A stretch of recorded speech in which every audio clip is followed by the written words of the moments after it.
തിരുവിതാംകൂർ ദേവസ്വം ബോർഡിന്റെ നിർണായക യോഗം ഇന്ന് ചേരും.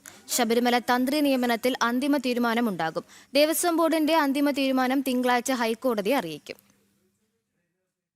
തിരുവിതാംകൂർ ദേവസ്വം ബോർഡിന്റെ ആസ്ഥാന ഓഫീസിലാണ് ശബരിമല തന്ത്രി നിയമനവുമായി ബന്ധപ്പെട്ട നിർണായക യോഗം ചേരുന്നത്. ഇന്ന് ചേരുന്ന യോഗത്തിലാകും തന്ത്രി നിയമനത്തിലെ ബോർഡിന്റെ അന്തിമ തീരുമാനമുണ്ടാകുന്നത്. ഈ തീരുമാനം തിങ്കളാഴ്ച ഹൈക്കോടതിയെ അറിയിക്കാനാണ് ബോർഡിന്റെ ആലോചന.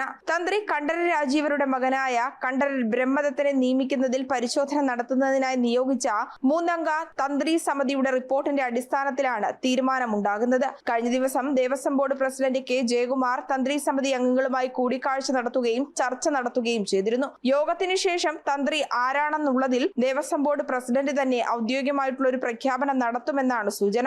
നേരത്തെ ശാരീരിക ബുദ്ധിമുട്ടുകൾ ഉള്ളതിനാൽ തന്ത്രി സ്ഥാനത്ത് നിന്ന് തന്നെ ഒഴിവാക്കി മകൻ കണ്ഠരര് ബ്രഹ്മദത്തനെ നിയമിക്കണമെന്ന കണ്ഠരര് രാജീവർ ദേവസ്വം ബോർഡിന് കത്ത് നൽകിയിരുന്നു. ഈ ആവശ്യം പരിഗണിച്ച ബോർഡ് യോഗത്തിൽ ഇത് ചർച്ച ചെയ്യുകയും പിന്നാലെയാണ് 3-അംഗ സമിതിയെ നിയോഗിക്കുവാൻ തീരുമാനിക്കുകയും ചെയ്തത്. ജനം, തിരുവനന്തപുരം.